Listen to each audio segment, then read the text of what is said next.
nos advierte sobre aquellos que buscan aprovecharse de la bondad ajena. Personas que no buscan redención, sino manipular para su propio beneficio. No se trata de endurecer el corazón, sino de entender que la verdadera misericordia se ejerce con sabiduría. Jesús mismo, aunque era amoroso y compasivo, no se dejaba engañar por quienes tenían intenciones ocultas. Acompáñenme, Mateo 7:6. Encontramos una advertencia muy clara. No den lo santo a los perros, ni echen sus perlas delante de los cerdos, no sea que las huellen con sus patas y volviéndose los despedacen a ustedes.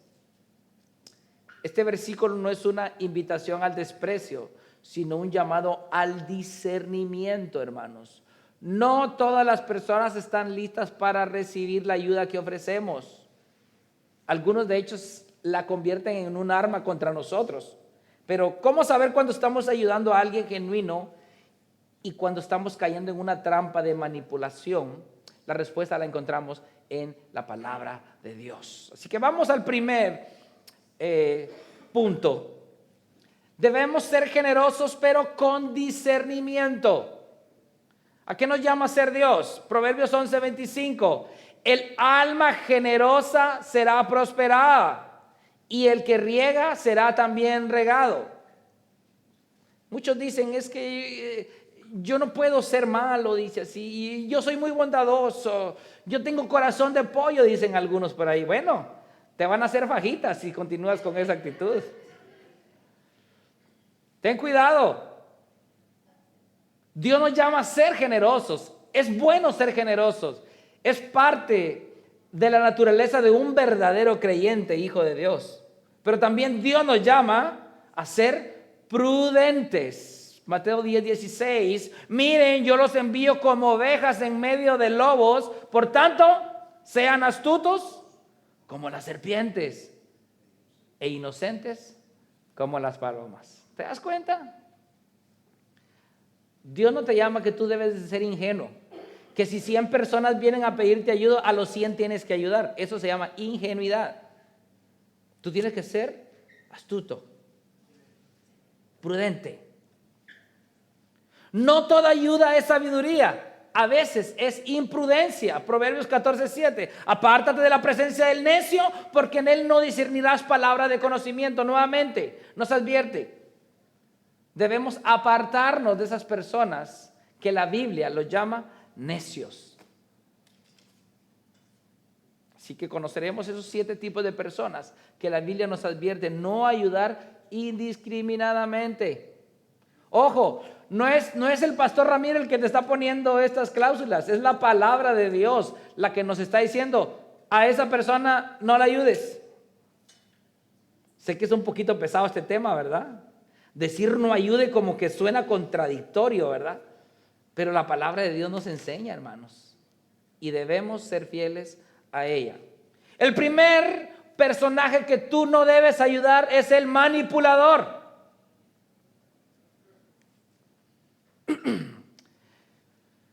Debemos evitar ayudar al manipulador. En el relato de Sansón y Dalila vemos un claro ejemplo de una persona manipuladora que disfraza la manipulación en amor. Dalila no estaba interesada en el bienestar de Sansón. Su único propósito era explotarlo para obtener una ganancia monetaria. ¿Qué dice Jueces 16:15? Ahí va usted a escuchar al manipulador. ¿Cómo puedes decir te quiero cuando tu corazón no está conmigo? La insistencia y el chantaje emocional de Dalila no provenía de un lugar de amor, sino de una estrategia para descubrir la fuerza de Sansón. ¿Cuántas veces hemos sido presionados por palabras similares? Si realmente tú me amaras, hicieras esto por mí. Si realmente dices tú quererme o decirme que me amas, tú hicieras esto o lo otro por mí. Bueno, vamos a ir a otro nivel. Si realmente fueras una buena persona, me ayudaras. Pero peor aún, si de verdad tú eres cristiano, me tienes que ayudar. Eso se llama manipulación. Ya esos son los primeros signos de alerta. Una persona que te echa en cara, te quiere usar el amor, la compasión, la tristeza a Cristo. Te va a decir, Cristo lo dio todo por ti, tú me tienes que dar todo a mí. La enseñanza de esta historia es clara. Cuando alguien busca manipularnos en nombre del amor, debemos tener cuidado. La manipulación no siempre es evidente, a veces viene disfrazada de necesidad genuina. Ojo, a veces sí están necesitados, hermano, pero eso no quita que sean personas manipuladoras. ¿Se acuerdan de Hechos 5? Ananías y Zafira intentaron engañar a la comunidad de creyentes con una apariencia de generosidad, ocultando sus verdaderas intenciones. Querían recibir honra sin pagar el precio de la honestidad. ¿Qué le dijo Pedro? Vamos a Hechos 5:3. Ananías, ¿por qué ha llenado Satanás tu corazón para mentir al Espíritu Santo y quedarte con parte del precio del terreno? ¿Qué aprendemos aquí? No toda petición de ayuda es sincera alguna. Algunas vienen con agendas ocultas. Hay quienes se presentan como necesitados, pero su verdadera intención es esclavizarnos en una red de culpa y obligación. Qué triste eso, ¿verdad? Cristo nos vino a ser libres y el manipulador te quiere hacer que tú seas su esclavo. O sea, tú estás obligado a ayudarme porque eres mi esposo, porque eres mi padre, porque eres mi hijo, porque eres mi amigo, porque eres mi novio, porque eres mi jefe, porque eres el pastor, porque eres el diácono, porque eres el maestro. Tú estás obligado a ayudarme. Danger. Eso es manipulación.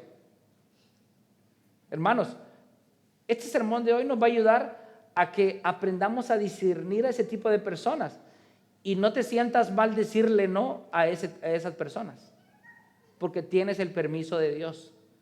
Y aunque y dice que es cristiano, sí soy cristiano, y porque soy cristiano estoy actuando de esta manera. Amén. Qué silencio. El pastor no está predicando del amor. Así que el manipulador, podemos darnos cuenta que usa emociones para chantajear. Cuidado. ¿Ustedes han escuchado a ese tipo de personas? Todo el tiempo son mártires. Me tratan mal en el trabajo. Ay, no, mi papá es muy severo conmigo. Ayer me caí del trabajo y estoy muy lastimado. Y andan ahí dándoles lástima a las personas para ganarse su favor. Y algunos hasta lo hacen cuando andan queriendo conquistar a una muchacha o un muchacho. Ay, es que ya no aguanto a mi mamá, que es muy regañona. Y el otro le dice, ay, yo también no aguanto a mi papá porque mucho me critica. Ahí están las dos víctimas llorando, compadeciendo. ¿Cuál es la solución? Casémonos. No. Danger, manipuladores. Joven, si un muchacho te pasa poniendo textos o te pasa dando mensajes de que pasa sufriendo y triste, no te cases con esa persona, ten cuidado. Cásate con un hombre que te diga, estoy trabajando, estoy ahorrando, estoy acumulando dinero para comprar mi propia casa. No que se ande quejando con cosas así, niñadas. Igual joven, ay, es que mi mamá me pone a cocinar, es que mi mamá me puso a limpiar. No, qué bueno. Aléjate de esa muchacha. No, cuando te cases con ella solo Burger King y Pizza Hut te va a pedir. Ten cuidado del manipulador. Aparece como necesitado, pero tiene intenciones ocultas. Jesús mismo nunca se dejó engañar. Así que les doy esta frase. El que comete un error una vez es humano, pero el que lo comete 2 veces es su culpa. Así que si tú te dejaste manipular una vez, está bien. Strike one. Si te dejas manipular 2 veces, ya es tu culpa. No eres víctima. ¿Qué debemos hacer entonces? Bueno, debemos discernir entre necesidad real y manipulación emocional. Porque puede ser que el manipulador sí esté necesitado, pero ten cuidado que en el momento que esa persona te está manipulando a ti, ya eso es pecaminoso. Aléjate, no lo ayudes. Tienes el permiso de Dios. No lo ayudes. Cuando esa persona te pida genuinamente, no va a andar con cosas de que mira que me estoy haciendo el mártir, que me estoy sufriendo y todo. No, no, no. Créanme, hermanos, que este estudio a mí me sirvió mucho. Yo aprendí tanto en este estudio, hermanos, que le doy gracias al Señor. Y quiero compartirles esto a ustedes. Discernamos entre necesidad y manipulación. ¿Quiere conocer el segundo personaje? Ahí está el aprovechado. El segundo tipo de personaje es el aprovechado. En nuestras vidas hemos encontrado personas que solo se acercan en tiempos de crisis, pero desaparecen cuando ya han obtenido lo que quieren. ¿O no? Vuelven solo cuando necesitan más. Se presentan como amigos, familiares, en apuros, como compañeros en dificultad, pero en el fondo su relación con nosotros es puramente transaccional. Repito, su relación entre ellos y nosotros solo es transaccional. Si tú me provees, te necesito. Si ya no me provees, no cuentes conmigo y mi amistad no te pertenece a ti. Recuerden, transaccional. Dios nos llama a ayudar, pero también nos advierte sobre ser sabios. Proverbios 22:3 nos dice, el prudente ve el mal. Bueno, esa persona que se aprovecha es mala. ¿Y qué te dice de Proverbios?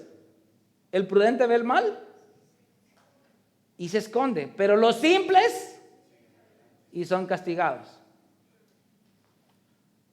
Ay, me pidió prestado cierta cantidad y me dijo que me lo iba a pagar en tanto tiempo, ya van 10 años y no me paga. Bueno, está sufriendo las consecuencias de no haber actuado con prudencia. ¿O no?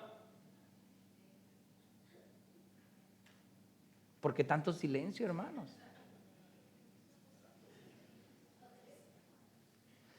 Hay quienes al recibir ayuda no muestran gratitud, sino que exigen más. Creen que tienen derecho a nuestros recursos, a nuestro tiempo, a nuestra energía, y si alguna vez intentamos decir no, nos acusan de ser egoístas o crueles, pero la Biblia nos muestra que incluso Dios pone límites. Cuando Adán y Eva desobedecieron, ¿qué los dejó en el huerto? Fuera de aquí. Les impuso consecuencias, no porque no los amara, sino porque el amor verdadero no puede existir sin justicia. Recuerda que tú amas, pero también debes practicar la justicia. Dios lo hizo. Si tú ayudas una vez sin que te lo pidan, te lo van a agradecer. Quédate esta otra frase. Recuerda, si tú ayudas una vez sin que te lo pidan, te lo van a agradecer. Si tú lo haces 2 veces, lo darán por sentado.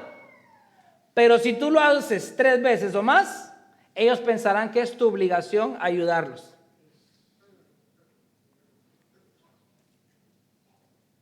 ¿Se le quedó? Está fácil, ¿verdad? Si ayudas una vez, te lo agradecerán. Si ayudas 2 veces, lo darán por sentado. Pero si ayudas 3 veces o más, ellos pensarán que es tu obligación ayudarlos. Cuando ayudamos sin discernimiento, no estamos haciendo un acto de amor, sino de debilidad. Miren lo que dice 2 Corintios 9:7, que cada uno dé como propuso en su corazón. Ahora aquí miren lo que dice, no de mala gana ni por obligación. Aquí no solo lo podemos aplicar a la ofrenda. Cuando tú le vas a dar a alguien o ayudar a alguien, si tú ya lo estás haciendo de mala gana o porque te sientes obligado, no lo hagas. Es pecaminoso eso. Pero es que es mi hermano, pero es que es mi papá, mi mamá, Pero es que es mi tío, es mi hijo. ¿Y qué es más importante? ¿Ellos o el mandato de Dios? Esto significa que la ayuda no puede ser forzada ni extorsionada. No podemos dar solo porque alguien nos presiona o nos hace sentir culpables. La ayuda debe venir de un corazón libre y dirigido por Dios. Si la ayuda que vamos a dar es por coacción y lo hacemos porque ni modo, tenemos que hacerlo, ya no nos queda de otra. Esa ayuda ya no es genuina. Pero si lo hacemos con alegría, esa ayuda sí proviene de Dios. Así que el aprovechado que aprendimos solo se acerca en crisis. En cierta ocasión en Guatemala yo recuerdo un joven, teníamos un amigo, vecino de donde trabajaba con mi hermano. Y todos los días pasaba con nosotros. Él siempre pasaba pues lamentándose que no tenía trabajo, que le daban poquitas horas. Y nosotros pues ahí lo ayudábamos, lo invitábamos a comer, le comprábamos a veces comestibles y formamos una amistad muy sólida. Cuando agarró su trabajo en la Mahler, que era el sueño de él trabajar en la empresa Mahler. ¿Qué onda, muchacha? Y nosotros así. Y yo, ¿qué tal, Figo? Vente, vas para el trabajo, ahí ven. ¿Por qué? Porque ya no nos necesitaba. Fue como una sanguijuela, ¿va? Succionó toda la sangre y cuando ya no puede más, busca otro cuerpo. Aléjate de ellos. Aléjate de ellos. Dios te da el permiso. No te sientas mal. Aléjate de ellos. Es por tu propio bien. También el aprovechado no agradece. Él exige. Uy. Recuerda que Dios puso límites en el Edén y tú tienes permiso a poner límites también. No pasa nada. Tienes el permiso de Dios. Así que el dar no debe ser por presión, sino porque tú tienes un corazón genuino, bondadoso. Ya. Si ya viene porque te están presionando, no viene de Dios. Así que, ¿cómo podemos aplicar esto? Tú debes de poner límites a quienes abusan de la generosidad. En cierta ocasión, un hombre tenía mucho dinero y muchas propiedades. Y había una persona muy pobre que necesitaba de un costal para poder echar leña y llevársela para su casa. Llegó a la casa de aquel hombre rico y le dice: Señor, ¿de casualidad usted tiene un costal que me preste porque no puedo echar mi leña en el costal? Y aquel hombre rico le dice: sí. ¿Ves esa casita que está ahí? Le dice: sí, abre la puerta y ahí tengo muchos costales, agarra uno y úsalo. Oh, muchas gracias. Agarró el costal, echó su leña y se fue para su casa. Pasó una semana, no regresó con el costal. Pasaron 2 semanas, pasaron 3 semanas y aquel hombre ya no regresó. Un día volvió a aparecer delante de aquel hombre rico y le dice: Señor, le dice así, fíjese que necesito un costal para poder echar mi leña, no sé si tiene uno que me preste. Y le dijo: sí, claro que sí, en el mismo lugar está. Le dice: sí, ve ahí. Y aquel joven se fue feliz cuando vio estaba la puerta cerrada y con un candado. Y dijo: ¿y aquí cómo abro? Regresó donde el Señor. Señor, le dice, pero ahí está la puerta cerrada y tiene un candado. Sí, tú te llevaste la llave la última vez que me prestaste el costal. El Señor puso límites. Si esa persona te dice: yo voy a regresar y te devuelvo esto, y no lo hace, lo va a volver a hacer 2 veces. Y lo va a volver a hacer 3 veces. E indefinidamente. Pon tus límites. Amén. Tercer personaje, el rebelde. Este tercer tipo de persona es difícil convencerlo. de su necedad. Es difícil decir no a alguien que parece necesitarlo todo. La culpa nos carcome, la sociedad nos dice que siempre debemos ser accesibles y el miedo a ser visto como malos cristianos nos lleva a ceder. Pero Jesús no se dejó manipular. Él puso sus límites. Cuando Jesús regresó a Nazaret, dice la palabra de Dios en Lucas 4, 16 al 30, que no hizo muchos milagros por la incredulidad de ellos, pero también porque le estaban exigiendo señales. A ver, si eres hijo de Dios, muéstranos señales. El Hijo de Dios se enfrentó al rechazo por no ceder ante la manipulación, porque creemos que debemos muchas veces decir que no. Algunas veces pensamos que decir que no es como, va a pensar que soy una mala persona. No, decir que no es actuar como Jesucristo. ¿Se acuerdan cuando Jesucristo llegó ante Herodes? Hazme un milagrito, le dijo. Jesucristo no contestó nada. En nuestra vida diaria encontramos muchas versiones de Dalila, de Ananías y Zafira y de la multitud que solo buscan a Jesús por pan. Nos pedirán ayuda con palabras dulces, con lágrimas en los ojos, con promesas de que esta será la última vez que nos necesitarán. Pero la Biblia nos dice que debemos ser sabios. Ayudar a los demás no significa permitir que nos usen. El amor verdadero no es permitir el abuso, sino actuar con justicia. Proverbios 19:19. Está fácil de memorizarlo.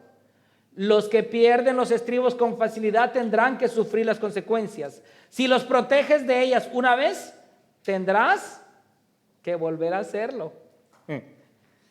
Esto nos muestra que cuando rescatamos a alguien sin que haya un verdadero cambio, lo único que hacemos es perpetuar su problema.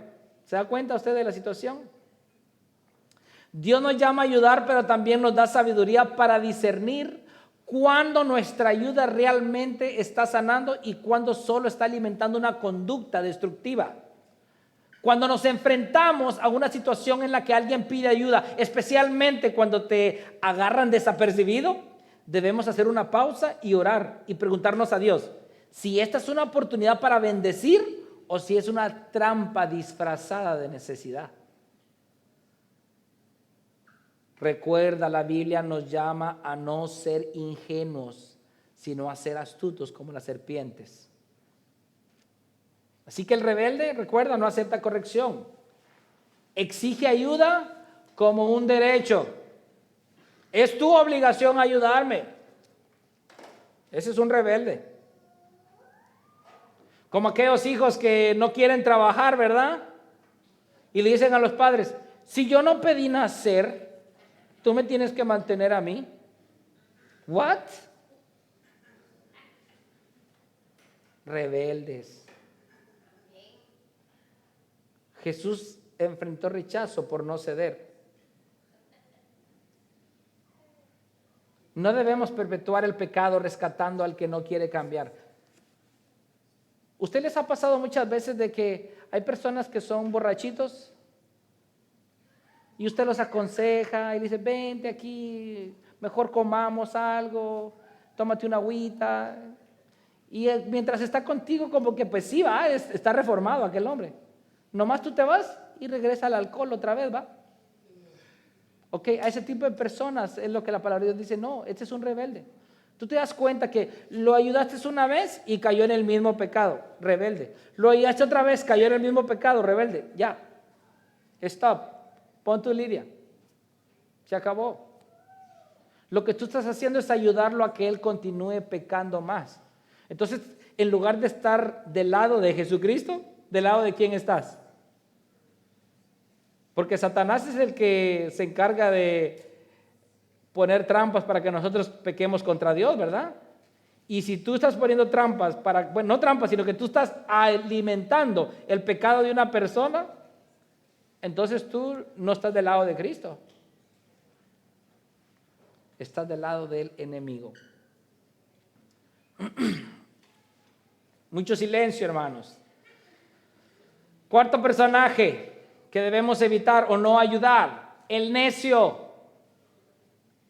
Proverbios 14:7, apártate de la presencia del necio, porque en él no discernirás palabras de sabiduría. Esta cuarta persona, en cada acto de generosidad, debemos recordar que nuestra mayor responsabilidad es ser buenos administradores de lo que Dios nos ha dado, ¿verdad? No es nuestra tarea salvar a todos ni resolver los problemas. Tú no puedes resolver los problemas de todos. Dios sí, tú no. Recuerda esto. Y mucho menos de aquellas personas que no quieren cambiar. Nuestra verdadera misión es reflejar la sabiduría y el amor de Dios en cada decisión que tomamos, incluso en saber cuándo decir que no. La Biblia nos advierte que insistir en ayudar a alguien que rechaza la verdad no solo es inútil, sino que también puede arrastrarnos a su caída. Esta no es una sugerencia arbitraria, hermanos, sino una advertencia clara de que hay quienes, lejos de beneficiarse de la instrucción, la desprecian y se convierte en burla para ellos. ¿Qué pasó con Jesucristo? Aquellos que rechazaron la verdad. Mateo 23, 27 al 28 dice: ay de ustedes, escribas y fariseos, hipócritas, que son semejantes a sepulcros blanqueados. Por fuera lucen hermosos, pero por dentro están llenos de huesos de muertos y de toda inmundicia. Así también ustedes por fuera parecen justos a los hombres, pero por dentro están llenos de hipocresía y de iniquidad. No había nada que pudieran hacer. Ellos realmente estaban rechazando la verdad que Jesucristo les estaba dando.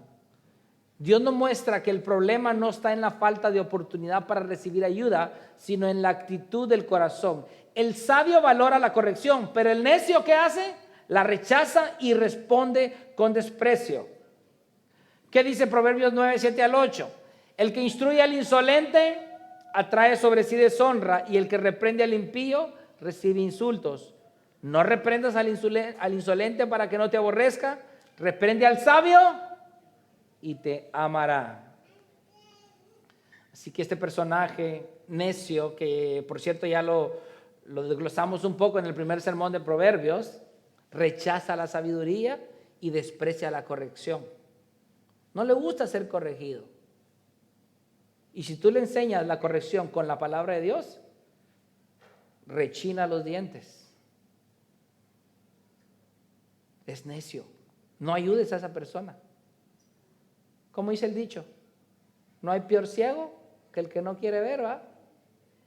Imagínate que hay una persona que sufre de alguna ceguera que sí es curable, y tú le estás proveyendo los medios, el doctor, el hospital, y dice: no quiero ir. Si me quieren sanar, que vengan ellos aquí. Aléjate de esas personas. Aléjate de ellos. Son rebeldes. Recuérdate que Jesús confrontó a los fariseos y no les dijo: por favor, jóvenes. Les dijo: hipócritas, sepulcros blanqueados. Mira, hay veces que al rebelde hay que decirle las cosas como son, aunque relinche.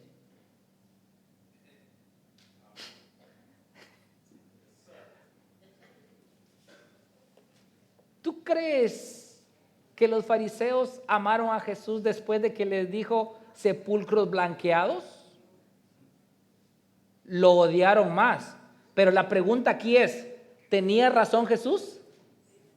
¿Eran personas que vivían doble vida? Delante de los hombres apariencia de piedad, pero donde nadie los miraba, sacaban lo que verdaderamente son. Bueno, confróntalo. Gracias a Dios vivimos en este país que si alguien te golpea, pues ya llamas a la policía y todo. No tengas miedo. No reprendas al insolente para que no te aborrezca. Si ya lo has hecho una vez, y no quiere recibir corrección, cierra tu boca. Déjalo.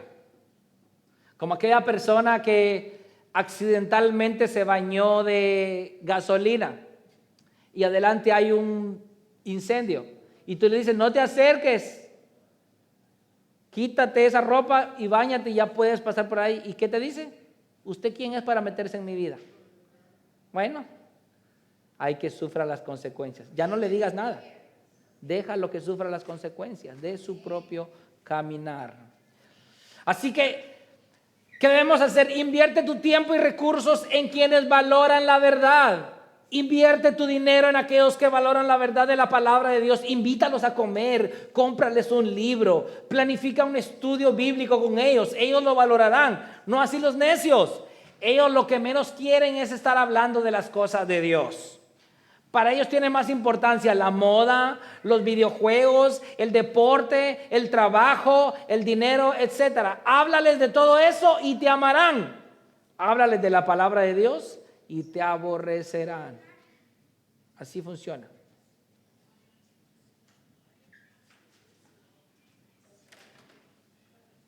¿Usted quiere conocer el quinto? Este quinto es, y vamos a tener un estudio de este personaje, específicamente este personaje. Hoy solo lo vamos a llevar por encima, hermanos. El perezoso.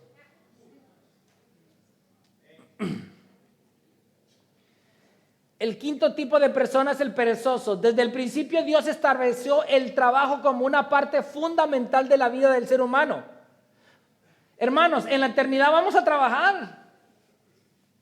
No venga a decir, yo ya quiero estar con Cristo porque así me libro del trabajo. No. En la eternidad vamos a trabajar. Dios estableció el trabajo como una parte fundamental de la vida del ser humano. En el jardín del Edén, antes de que el pecado entrara al mundo, ¿qué le dijo Dios a Adán? Génesis 2:15, antes del pecado, antes de la caída. Dice el Señor, Dios tomó al hombre y lo puso en el huerto del Edén. ¿Para qué? A ver, ¿tienen el pasaje ahí? Génesis 2:15. ¿Qué dice? Léalo conmigo. Eso fue antes de la caída, hermano. No venga a decirme que fue después de la caída, antes del pecado. El Señor Dios tomó al hombre y lo puso en el huerto del Edén. ¿Para qué? Y les pregunto, ¿eso es trabajo? Bueno, entonces el trabajo es bendición. Ser trabajador no es pecado. Ser trabajador te hace una persona que va en el camino correcto, como Dios lo estableció desde un principio. No obstante, el perezoso, ese sí, ese no es de Dios y ese es un peligro. Y vamos a hacerle cosquillas al perezoso, hermanos. Entre 2 domingos lo vamos a triturar, no se preocupe. El trabajo no es un castigo, sino un diseño divino para el desarrollo, la provisión y el propósito en la vida del hombre. Sin embargo, a lo largo de la historia han existido quienes rechazan este principio y prefieren depender del esfuerzo ajeno. ¿Me entendió? A lo largo de la historia han existido quienes rechazan este principio y prefieren depender del esfuerzo ajeno. Si otro lo puede hacer, ¿qué dice el perezoso? Que lo haga él. ¿Para qué me esfuerzo tanto si nadie lo nota y nadie lo valora? Aquí no valoran mi trabajo. Perezoso. Hasta sueño les da, ¿verdad? Espero no estar agarrando personas aquí. Aquí tenemos solo puros trabajadores. Amén.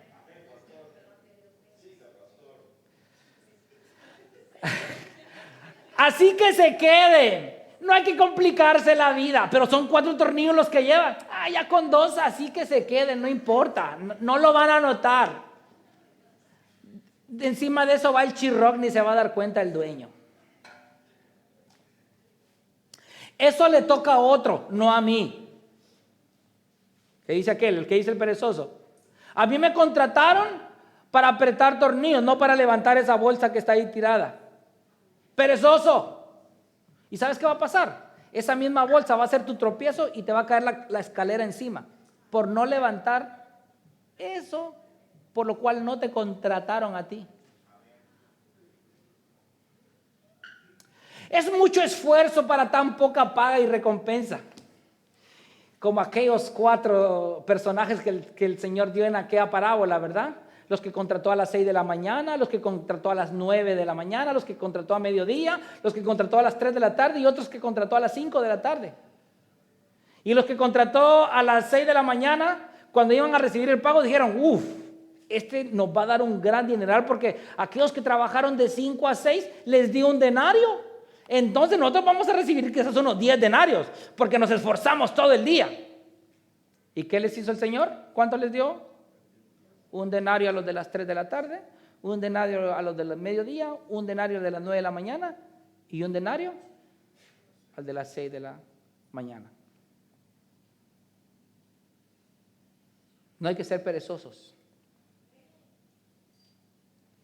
La pereza no viene de Dios, hermanos. La pereza no viene de un atributo divino. No, eso es diabólico. La Biblia es clara en su advertencia sobre estas personas. Pablo en su carta a los tesalonicenses estableció un principio ineludible. Y ojo, aquí de una ordenanza, hermano. No es, pobrecitos hermanos, tengan cuidado. No, es una ordenanza. Segunda de Tesalonicenses 3:10. ¿Qué dice? Porque aún cuando estábamos con ustedes, les ordenamos esto. Si alguno no quiere trabajar, que tampoco coma. Hermanos, esto no es un mensaje de indiferencia ante la necesidad, sino una instrucción para evitar fomentar la pereza y la irresponsabilidad. Si el perezoso tiene hambre, te hago 2 preguntas ahorita. A ver, y quiero que me las respondan. Voy a tomar agua porque esto va a estar fuerte.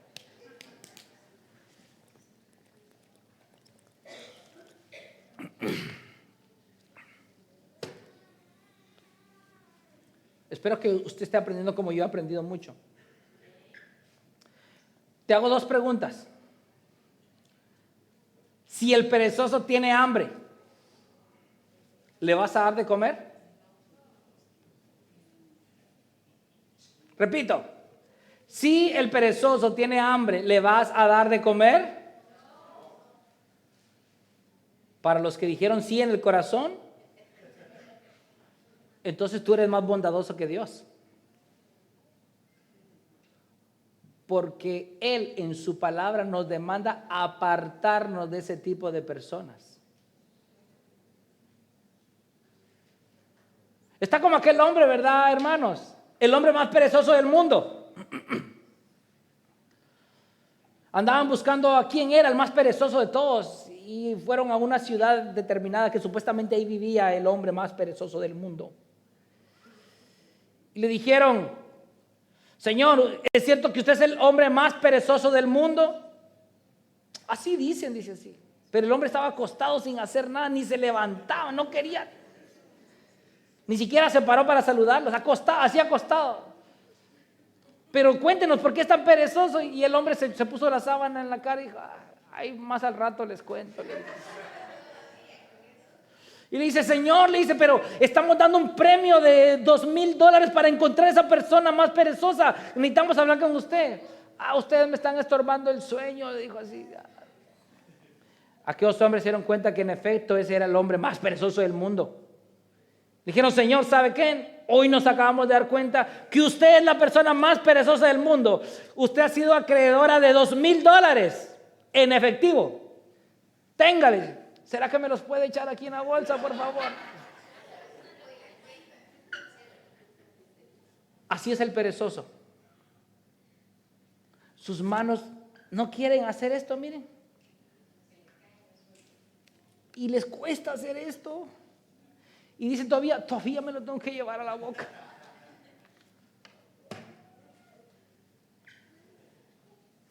Apártate de ellos. Apártate del perezoso. Él no quiere hacer nada. Y recuerda que el que anda en la miel algo se le pega. Si tú te juntas con un perezoso, terminarás perezoso igual que él. Yo recuerdo en cierta ocasión una persona me aconsejaba cuando yo trabajaba en otro taller hace 14 años. Y me decía, Ramiro, por ese dinerito que estás ganando ahí, ¿estás haciendo todo eso? Por ese dinerito estoy haciendo todo eso y más. Pero mirá, en la empresa donde yo estoy, ahí pagan a 12 la hora. Recuerden, en aquel tiempo 12 la hora era un buen sueldo aquí. Y le dije yo, ¿sabe qué? Le dije, le agradezco su consejo, le dije, pero en esa fábrica yo no voy a aprender a hacer nada, le dije, solo a hacer algo que hacen todos. Con este trabajo no solo me están pagando, sino que estoy aprendiendo un oficio. Y más adelante yo puedo emprender mi propio negocio, le dije. Así fue, 3 años y medio trabajé, el Señor me permitió abrir el negocio. Pero hermanos, cuando tú eres diligente en tu trabajo, Dios te bendice. Yo recuerdo en una ocasión que me estaban levantando un falso a mí. Decía, no, que Ramiro no hace nada en el trabajo, y yo, solo pasa sentado, etcétera. Pero como aquel que trabaja no a la vista del amo, sino que a la vista de Dios, tiene su recompensa. Estaba yo limpiando el taller, recuerdo yo, y de la nada pasó el jefe y se parqueó enfrente así. Y los demás, los que me andaban acusando que yo pasaba sentado, ellos sí estaban sentados. ¿Y qué creen que hizo él? Ramiro, venga, agarre sus cosas, acompáñame aquí. Ya no trabajé el resto del día, me pagó mi día completo. ¿Por qué, hermanos? Porque Dios bendice al que no es perezoso. Ser perezoso no te ayuda, te perjudica. Es como que tú vas cerrándote las puertas poco a poco, así, fum, fum, fum, fum. Y después, ¿quién te va a ayudar? ¿Quién? Este es el que hace todo a medias. No, este es el que siempre viene tarde. No, este es el que nunca puede hacer nada. La iglesia primitiva, algunos creyentes esperaban ser sustentados sin hacer ningún esfuerzo. Mire qué tremendo. Y Pablo les recordó que cada uno debía asumir su responsabilidad. El libro de Proverbios es insistente en señalar las consecuencias de la pereza. Proverbios 6, 10 al 11, mire lo que dice. ¿Hasta cuándo, perezoso, estarás acostado? ¿Cuándo te levantarás de tu sueño? Un poco de dormir, un poco de dormitar, un poco de cruzar las manos para descansar. Ojo a la palabra descanso. Y vendrá tu pobreza como vagabundo y tu necesidad como un hombre armado. Te lo leo en la traducción lenguaje actual, un poquito más dinámico. Perezoso, ¿cuánto más seguirás durmiendo? ¿Cuándo vas a despertar? Te duermes un poco, te tomas la siesta, tomas un descansito, dice, mire, hasta lo hace con diminutivo, y te cruzas de brazos. Así acabarás en la más terrible pobreza. Ojo, el descanso es necesario, no estamos diciendo que descansar es pecado, hermanos.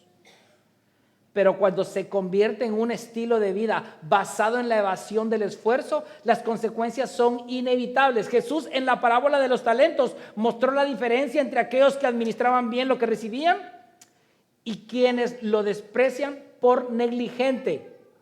¿Se acuerdan aquella parábola que a uno le dio 5 talentos, verdad?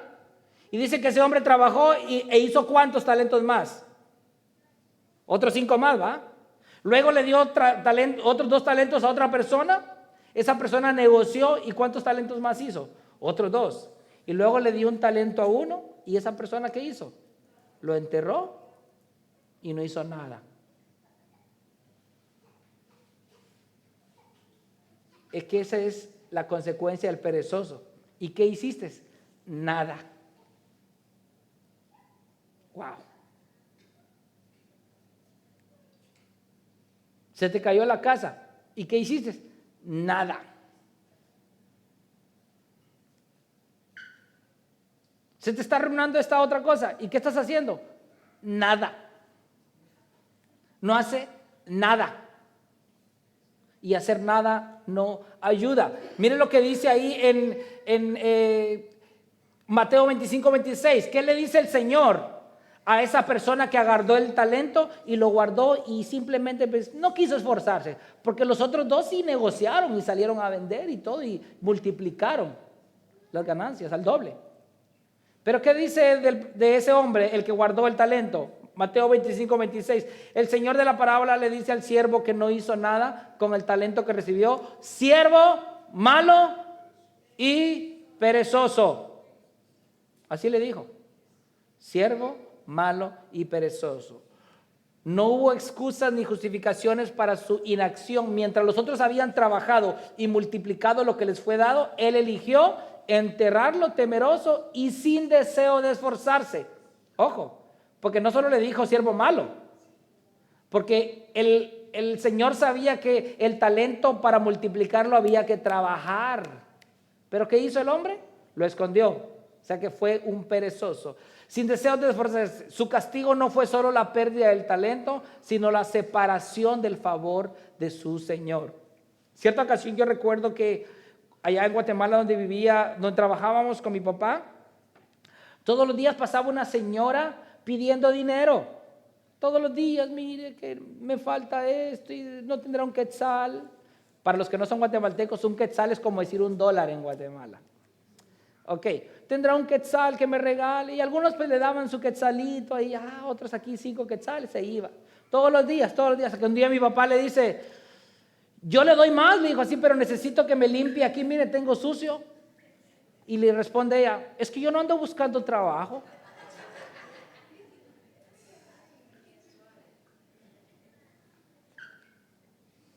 Qué trágico, hermanos. Yo no ando buscando trabajo, pero sí tenía necesidad de comer, pero no de trabajar. Perezoso. Rechaza el esfuerzo, esperan que otros lo mantengan. ¿Se da cuenta? Recordemos que Proverbio nos advierte que la pereza lleva a la pobreza. Mira, amigo o amiga, hermano o hermana, puede ser que sigas estando en el mismo cajón. Tal vez no es tanto por situaciones alternas, sino porque eres perezoso. Eres perezoso y no quieres trabajar. Trabaja. No veas números, trabaja. Mira, hay personas que por andar buscando números se les pasan los años y nunca trabajan. El trabajador trabaja todo el tiempo y no anda buscando números y logra hacer su patrimonio porque trabaja. Mateo 25:26 nos recuerda que el siervo negligente fue reprendido por no usar lo que tenía. Dios te dio ojos, boca, manos, pies, no para que estés en una silla sentado sin hacer nada.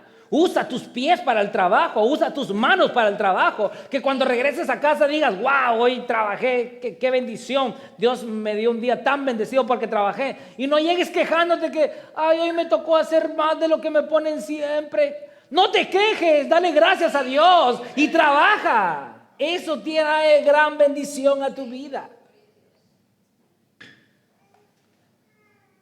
¿Qué debemos hacer? Ayudar promoviendo responsabilidad y no dependencia. Hermano, hermana, cuando el perezoso te pida ayuda, te doy un consejo. Si tú tienes algo en tu casa que necesites arreglar, si tú necesitas hacer alguna diligencia, que lo cual por tu tiempo que es muy, muy corto no puedes hacerlo, dile, no le digas: aquí está el dinero, sino: ¿podría usted ir a tal lado y hacerme tal cosa? Y yo le voy a pagar. Si es trabajador, te va a decir: yo lo hago, hermano, y lo que usted quiera. Si es perezoso, te va a decir: y fíjese que ya tengo un compromiso a las 3. un compromiso con su cama o con su sillón. Ese es el compromiso que tienen. No quieren trabajar, quieren tu dinero nada más, pero sin trabajar. Ya, le paramos al perezoso, ¿va? Porque le tenemos un sermón completito al perezoso, hermano, así que ahí parémosle. Sexta persona que no debes ayudar, el conflictivo.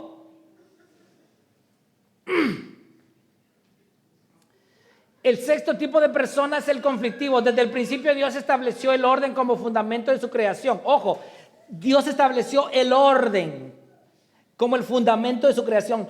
Todo lo que ha sido hecho tiene un propósito, una estructura y un diseño perfecto en el que cada cosa cumple su función. ¿Verdad que sí? El sol cumple su función, la luna cumple su función, el mar cumple su función, los árboles cumplen su función, el aire cumple su función, todo cumple su función, ¿verdad? Bueno, entonces Dios es el que creó el orden, no el desorden. ¿Y unidad qué es? ¿Orden o desorden? Unidad es orden, porque todos trabajan sincrónicamente, ¿verdad? Cuando este orden es quebrantado, cuando la armonía se rompe, las consecuencias son inevitables. La discordia, la división y el caos no son simplemente accidentes, ojo, sino el resultado de corazones que eligen rebelarse contra lo que Dios ha establecido.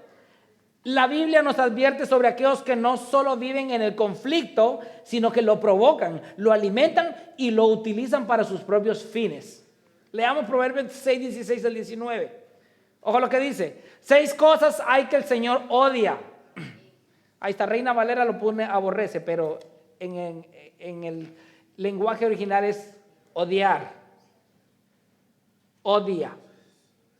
6 cosas que el Señor odia. Y 7 son abominación para Él. Ojos soberbios, lengua mentirosa, manos que derraman sangre inocente, un corazón que trama planes perversos, pies que corren rápidamente hacia el mal, un testigo falso que dice mentiras y el que siembra discordias es abominación. Le da náusea. Notemos que entre todas estas abominaciones, la última mencionada es el que siembra discordia entre hermanos. Dios detesta a aquellos que buscan dividir y que disfrutan cuando conflictos surgen y hermanos se separan. Lo disfrutan. Romanos 6, 17 al 18. Acompáñenme. Les ruego, hermanos, que vigilen. Aquí va para todos los líderes. A los que causan disensiones y tropiezos contra las enseñanzas que ustedes aprendieron y que se aparten de ellos. ¿Se da cuenta? Apártate de ellos. ¿Por qué? Porque los tales son esclavos no de Cristo nuestro Señor, sino de sus propios apetitos, y por medio de palabras suaves y lisonjeras engañan los corazones de los ingenuos. Al que cause división, no podemos estar tendiéndole la mano, hermanos. Al que cause división, hay que confrontarlo. Y hay que decir las cosas como son. Todos dentro de la iglesia, hermanos, debemos aprender a hacer algo de lo que dice aquí Romanos 16, 17. Les ruego, hermanos, que vigilen. ¿Qué tiene que hacer usted, hermano? Vigilar. Obsérvese a sí mismo y también observe a sus hermanos. Yo vi por allá que el hermano Panchito envenenó el corazón del hermano Tiburcio. Ahora el hermano Tiburcio no le habla al hermano Cipriano. Y si usted es testigo de eso, denúncielo, no se quede callado, porque entonces usted es cómplice de ese pecado. Usted tiene que denunciarlo y venir aquí ante el liderazgo, el pastor y todos, y confrontar a esa persona problemática. Ojo, se los estoy diciendo yo, hermanos, en serio. Si hay personas problemáticas que delante de mí no son problemáticas, pero delante de ustedes sí lo son, dígamelo y lo vamos a confrontar. Tenemos el permiso de la palabra de Dios, tenemos el permiso de Dios. Hay que hacerlo. Ah, ¿no me cree? Bueno, pues, Tito 3, 9 al 11. Tito 3, 9 al 11. Al hombre que cause divisiones después de la primera y segunda amonestación, abrázalo, dale un besito, acéptalo porque él es así. Es que él es así, él así nació. Si él así nació, necesita nacer de nuevo, así de simple. Al hombre que cause división después de, ¿qué dice? De la primera y se lo leo en traducción lenguaje actual. A los que siempre están peleando en la iglesia,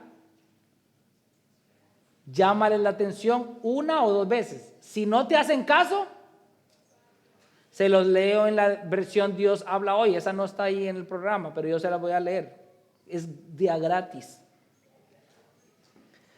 Si alguien causa división en la iglesia, llámale la atención 1 y 2 veces. Pero si no te hace caso, expúlsalo de ella. Hermanos, yo no tengo problema con expulsar a alguien de la iglesia si estoy respaldado por la palabra de Dios. No es por algo personal que yo tenga con esa persona. Simplemente, si esa persona está causando división dentro de esta iglesia, va a ser expulsada. Y lo vamos a hacer públicamente. No me vea la cara de tan malo el pastor. No, es que así tiene que ser. ¿Por qué? Porque esta persona va a ir a causar el mismo problema a otra iglesia. Y se tiene que hacer públicamente para que así la iglesia no diga, ay, tan malos en esa iglesia, mire, no tienen amor. No. Somos bíblicos, hermanos, es lo único que somos. Amamos la palabra de Dios y queremos someternos. Yo quiero presentarme un día delante del Señor, no que me diga, ¿tuviste miedo a obedecer mi palabra por el temor al qué dirán? ¿Tú te avergonzaste de mi palabra? Yo me voy a avergonzar de ti también. No, hermanos. Somos administradores de esta obra de gracia. Y sí lo hacemos. Hemos soportado. Somos pacientes. No actuamos a la primera. Pero hermanos, en serio, si usted conoce a alguien que anda causando división y poniendo pleitos entre hermanos, venga conmigo, por favor. Vamos a llamar a esa persona, vamos a hablar con esa persona. Y una de dos, o cambia su actitud o va a tener que ser expulsado de aquí.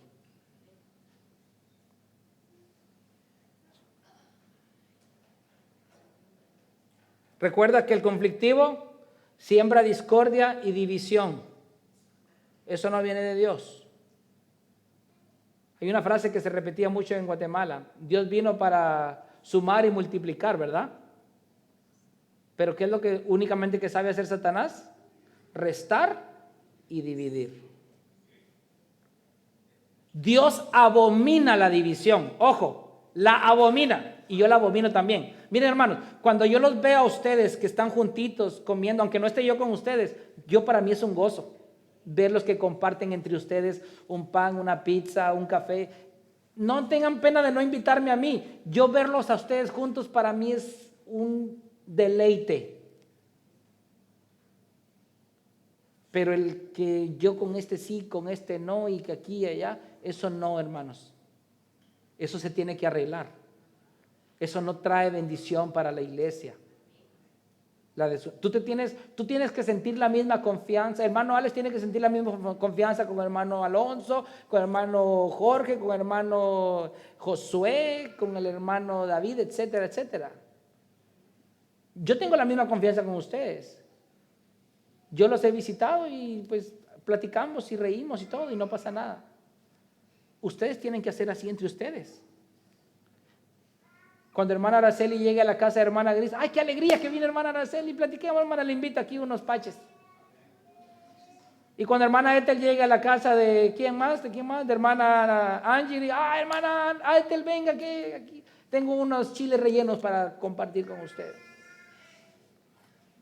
Cuando hermana Gloria llegue a la casa de ¿qué otra hermana hay por acá, hermanas? Hermana Lucy. Venga, hermana Gloria, mire, vino a tiempo porque preparando unas quesabirrias estaba yo. ¿Se dan cuenta? Yo sé los platillos que ustedes hacen, porque he compartido con ustedes. ¿Usted sabía el platillo que más hace su hermano? Algunos ni el número de teléfono de su hermano tienen. No división. Les doy un texto que es fundamental y por eso no queremos fomentar la división. 1 Corintios 3:17. Si alguno destruye el templo de Dios, ojo, ahí Pablo está hablando en sentido plural. Dios lo destruirá a él, porque el templo de Dios es santo y eso es lo que ustedes son. Si yo ando destruyendo el templo, ¿qué va a pasar conmigo? Nos estamos confrontando contra el aguijón, ¿verdad? Cuando Jesús le dijo a Pablo, dura cosa te es dar golpes contra una pinza puntiaguda. ¿Qué va a pasar si agarramos un pico bien puntudo y le hacemos así para ver qué pasa? ¿Quién va a recibir más daño? Si nosotros andamos causando división dentro de la iglesia, los que nos estamos causando más daño somos nosotros, porque nos estamos retando nada más y nada menos que al Creador. Desiste, fomenta la unidad, ama a tu hermano, ama a tu hermana. Cuida de tu hermano, cuida de tu hermana. En su debilidad, sosténlo. Si tú eres fuerte, sosténlo. Y si tú eres débil, dile, hermano, yo soy débil. No pasa nada. Necesito de su ayuda. Todos necesitamos de ayuda. Así que, con el conflictivo debemos apartarnos. No participar con quienes buscan destruir la unidad. Si tú ves que cierta persona, en lugar de buscar la unión, causa más desunión, aléjate de ellos. No seas partícipe con ellos.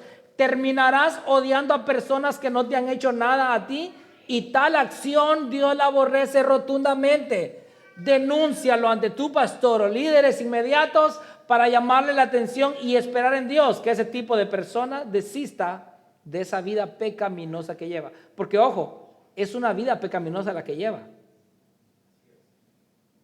No es que una cosa es que tú cometas un pecado, ¿verdad? Pero otra cosa es que tú vivas en ese pecado constante. Una cosa es que a mí pues se me pasó pues un momento y le dije algo abusivo a alguien, ¿verdad? Y después me arrepiento, le pido perdón, mira, no quería hacer eso, no te quería hacer sentir mal. Y otra cosa es que le dije algo abusivo a alguien, le pedí perdón, pero ya hoy le digo algo abusivo al hermano José, le pido perdón y mañana le digo algo abusivo al hermano Jorge. No, esa es una actividad, ya. Y Dios aborrece esa actividad. No andes fomentando peleas, hermano. Aquí no es un ring de boxeo. Aquí es un lugar donde vivimos personas pecadoras que necesitamos de un santo bueno y que queremos que nuestro carácter sea cada vez más reflejado como el de Cristo. Tú no eres perfecto. Tú no eres perfecta, tenlo por seguro.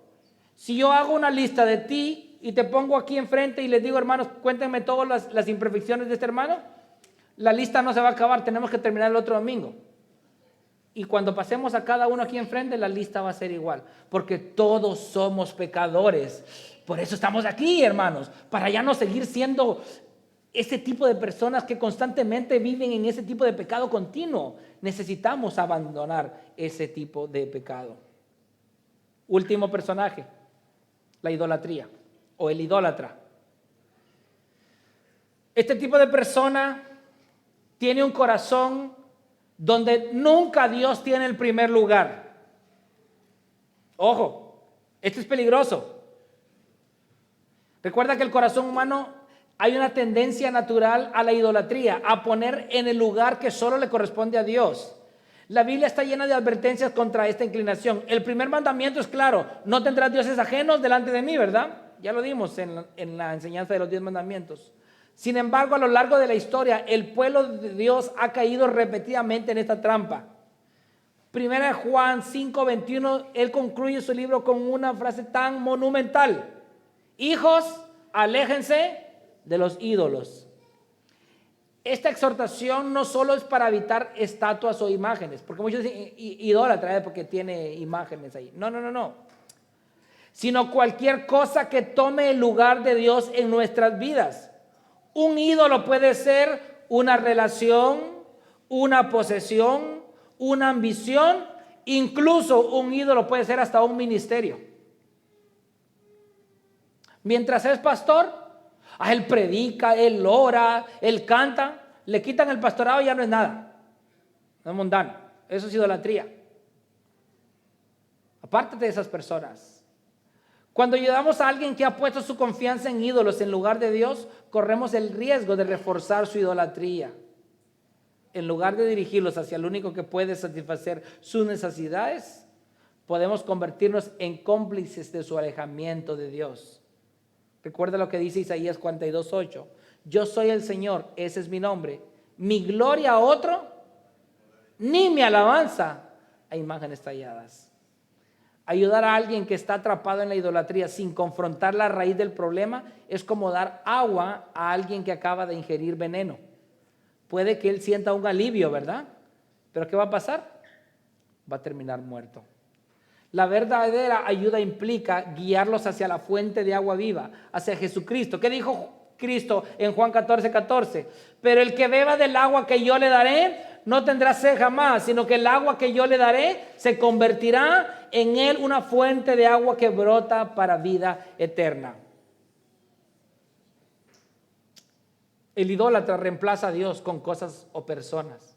Qué triste, hermanos. Todo tiene el primer lugar: su trabajo, sus hijos,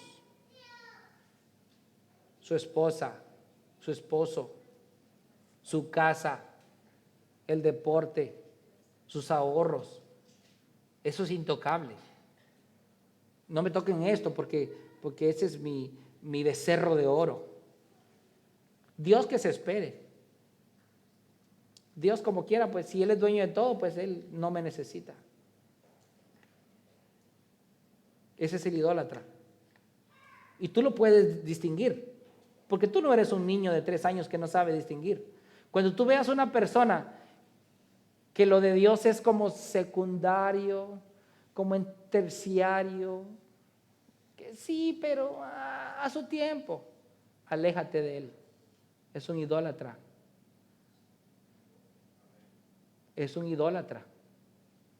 ¿Usted se da cuenta que hay muchas personas de esas? Dicen, soy cristiano, pero cristiano a mi manera, ¿verdad? Cristo me tiene que aceptar como yo soy. Voy a cometer los pecados que yo quiero y los voy a abandonar cuando yo quiera. Bueno, eso es un ídolo que tú te has formado en tu corazón, pero no estás siguiendo al Dios de la Biblia. Porque un Dios de la Biblia da transformación genuina. Hace que el Espíritu Santo more dentro de ti, te reprenda, te convenza de pecado a ti mismo. Y usa la misma palabra de Dios para que tú vayas cada vez más creciendo, perfeccionándote más y más a la imagen de Jesucristo. El idólatra no. Al idólatra, si tú le tocas su ídolo, se apunta.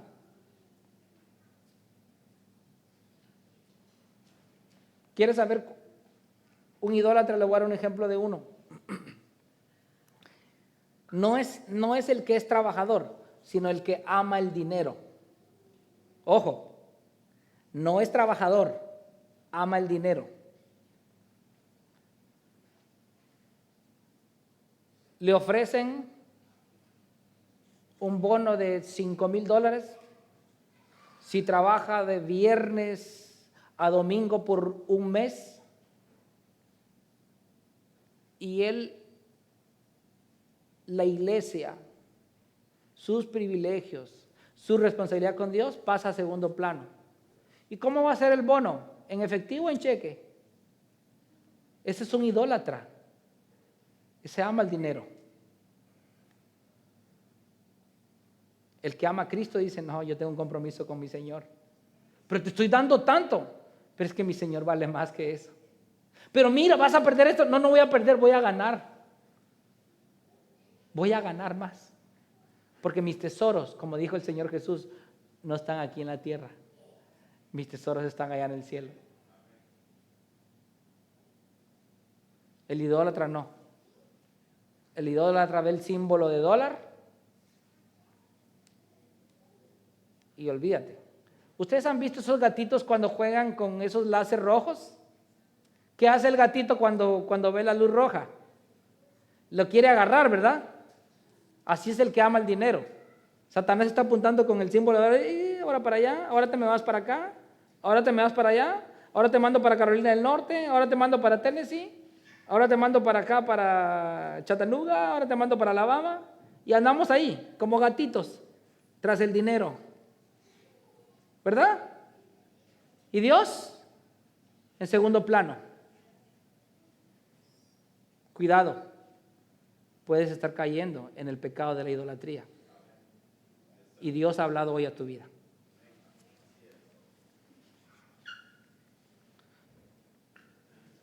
Ayudar sin confrontar su idolatría refuerza su alejamiento de Dios. Dile lo que es.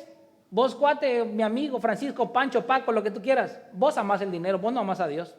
Díselo así si tú tienes mucha confianza con Él. A lo mejor eso va a ayudar a que su torpeza espiritual se ubique, ¿verdad? Y diga, no es cierto. ¿Yo qué estoy haciendo? Estoy escogiendo lo terrenal por lo espiritual, si mi Cristo vale más. Recuérdate que Dios no comparte su gloria con nadie. Y solamente Cristo va a saciar ese lleno. ¿Tú crees que el dinero te sacia? No. ¿Tú crees que el deporte te sacia? No. ¿Tú crees que tener cosas materiales te sacia? No. Solamente Cristo va a saciar tu corazón. O es Cristo o nada lo va a hacer. Así que la ayuda verdadera es guiar a esa persona a Cristo y no reforzar su propia idolatría. Concluyo. Hermanos, hermanas, la Biblia nos llama a ser generosos, pero también a ser sabios. No todas las personas que piden nuestra ayuda tienen intenciones puras, especialmente en esos momentos vulnerables. Debemos aprender a reconocer, número uno, los manipuladores, ¿verdad, hermanos? Ya se le quedó quiénes son los manipuladores, ¿verdad? Usan una enfermedad, usan una tristeza aquí, todo. Ellos son las víctimas. Estás obligado a ayudarlos. Los aprovechados, ¿quiénes son los aprovechados? Aquellos que creen que es tu obligación ayudarlos. ¿Por qué? Porque son tus hijos, tus padres, tus hermanos, tus tíos, tus abuelos. Es tu obligación ayudarme. Los rebeldes, esos no quieren saber nada de Dios. Ellos solo quieren que tú les alimentes su propio pecado. Llévame aquí, llévame allá, llévame por allá, pero no me hables de Dios. Eso no va conmigo. Los necios. Dios aborrece a los necios. Aquellos que persisten en su pecado, no quieren apartarse y son, como dice Proverbios, son insensatos, personas fáciles de engañar, fáciles de mover. Los perezosos, no le des, ponlo a trabajar. Ponlo a trabajar y ahí te darás cuenta si es perezoso y si su necesidad realmente es cierta. Los conflictivos, apártate de ellos. No ayudes el que anda causando división allá, que anda peleándose con Pedro, con María, con Juan, con Francisco. Con todos se pelea. Lo único que le falta a esa persona es pelearse consigo mismo. Es lo único que le hace falta.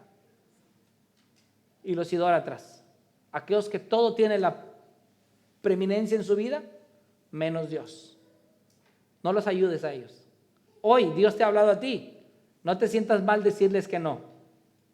Siéntete bendecido que vas a obedecer la palabra de Dios. Así que esto no significa que debemos cerrar nuestro corazón a la necesidad genuina. Ojo, a la necesidad genuina. Jesús nos llamó a amar a nuestro prójimo como a nosotros mismos, pero también nos advirtió sobre la importancia de discernimiento. La verdadera compasión no es dar indiscriminadamente, sino dar con sabiduría, con discernimiento y con un corazón guiado por el Espíritu Santo. Que Dios nos conceda la bendición y la sabiduría de cuándo ayudar y cuándo abstenernos de ayudar. Cuándo hablar ¿Y cuándo? Callar. ¿Cuándo acercarnos? ¿Y cuándo apartarnos? Que nuestras acciones siempre reflejen su amor, su justicia y su verdad. Recuerda, no todas las llamadas a las 3 de la madrugada merecen ser atendidas. Si me está llamando a las 3 debe ser una emergencia. La sabiduría divina nos enseña a discernir, a establecer límites saludables y a administrar con prudencia los recursos que Dios nos ha confiado. Recuérdate que Jesús fue compasivo, pero también prudente, ¿verdad?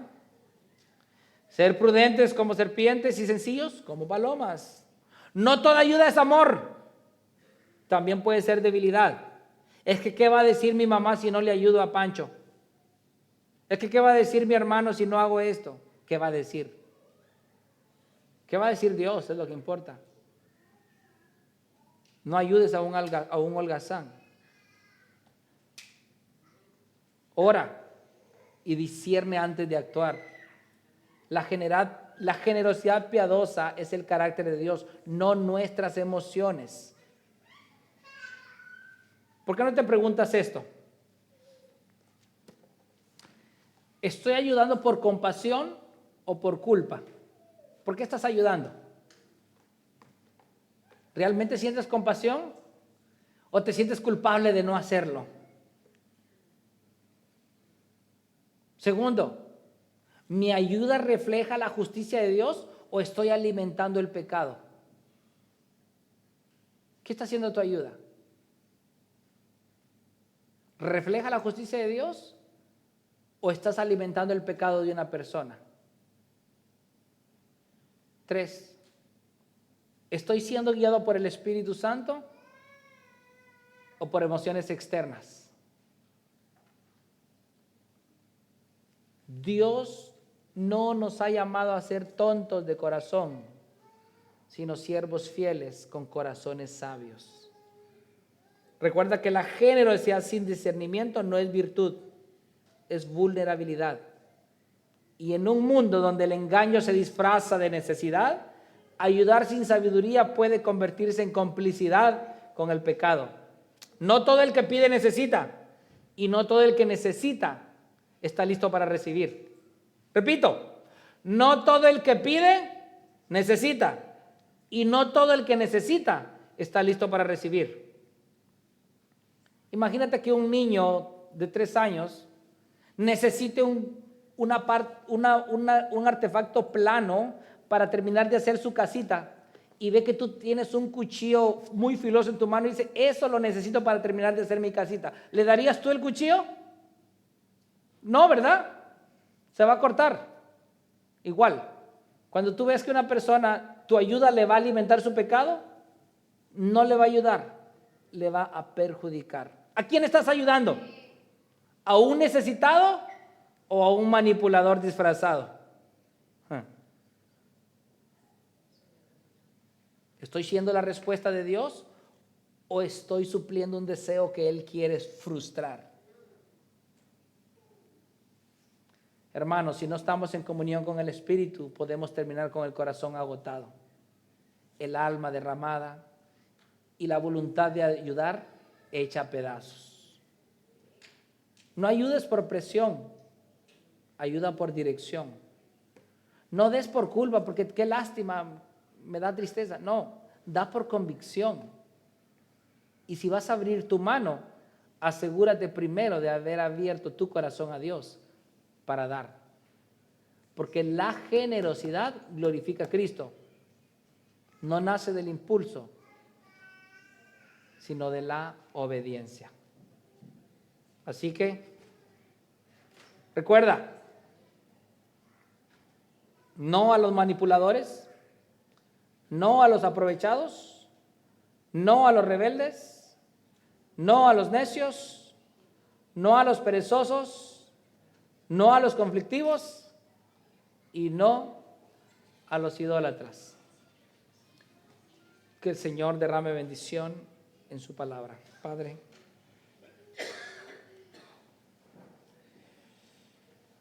te doy gracias, Señor.